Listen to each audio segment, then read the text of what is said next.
Praise the lord. ప్రభువైన యేసుక్రీస్తు వారు ఈరోజు మనకు అందిస్తున్నటువంటి వాగ్దానం యిర్మీయా 27వ అధ్యాయం 5వ వచనం. ఎవరికిచ్చుట న్యాయమని నాకు తోచునో వారికిచ్చుచున్నాను. యెహోవా నెబుకద్నెజరును పాలకునిగా చేయుట. యెహోవా నుండి ఒక వర్తమానం యిర్మీయాకు వచ్చింది.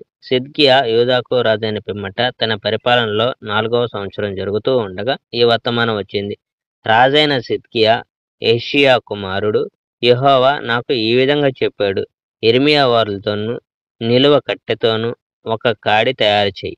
ఆ కాడిని నీ మెడపై వేసుకో. తరువాత ఎదోము, మోయాబు, అమ్మోను, తూరు, సీదోను రాజుల వద్దకు వర్తమానాలు పంపు. యూదా రాజైన సిద్కియాను చూడడానికి యెరూషలేమునకు వచ్చే ఆయా రాజదూతల ద్వారా వర్తమానాలు పంపు. ఈ వర్తమానాన్ని వారి యజమానులకిమ్మని ఆ దూతలతో ఇలా చెప్పుము.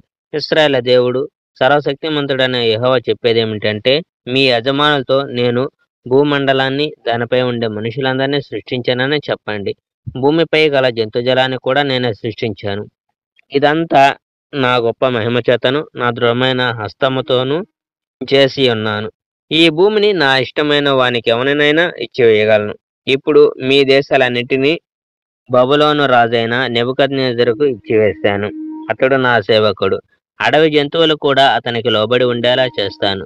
దేశాన్ని నెబుకద్నెజరుకు, అతని కుమారునికి, అతని మనుమనికి దాసులై సేవ చేస్తాయి. ఆ తర్వాత బబులోను పతనానికి సమయం ఆసన్నమవుతుంది. చాలా రాజ్యాలు, గొప్ప రాజులు బబులోనును వశపరుచుకొని దాస్యం చేయించుకుంటారు. కానీ ఇప్పుడు కొన్ని దేశాలు, రాజ్యాలు నెబుకద్నెజరుకు దాస్యం చేయడానికి నిరాకరించవచ్చు. వారు అతని కాడిని తన మెడపై పెట్టుకోవడానికి నిరాకరించవచ్చు. తమపై అతని ఆధిపత్యాన్ని తిరస్కరించవచ్చు. కనుక అది జరిగితే ఆయా దేశాలను, రాజ్యాలను కత్తితోనూ, ఆకలితోనూ, రోగాలతోనూ శిక్షిస్తాను. ఈ వర్తమానం యెహోవా నుండి వచ్చినది. ఆ దేశాన్ని నాశనం చేసే వరకు నేను ఇది చేస్తాను. నెబుకద్నెజరును వ్యతిరేకించే రాజ్యంపైకి అతనినే వినియోగించి దాన్ని నాశనం చేయిస్తాను. కావున మీరు మీ ప్రవక్తలు చెప్పే దానిని వినవద్దు. మంత్ర విద్యచే మోసం చేసి భవిష్యత్తును చెప్పజూచే వారి మాయలో పడవద్దు. కలల అంతర్యాలను చెప్తామనే వారి మాటలు నమ్మవద్దు. చనిపోయిన వారితో మాట్లాడతామనేవారు, కనికట్టు విద్యలను ఆచరించేవారు చెప్పే మాటలు వినవద్దు.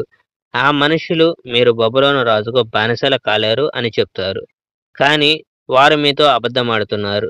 వారు కేవలం మీరు మీ మాతృదేశం నుండి దూరదేశాలకు తీసుకొని పోబడడానికి కారకులవుతారు.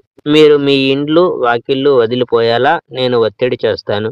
పైగా మీరు వేరొక దేశంలో చనిపోతారు. Praise the Lord. May God bless our India.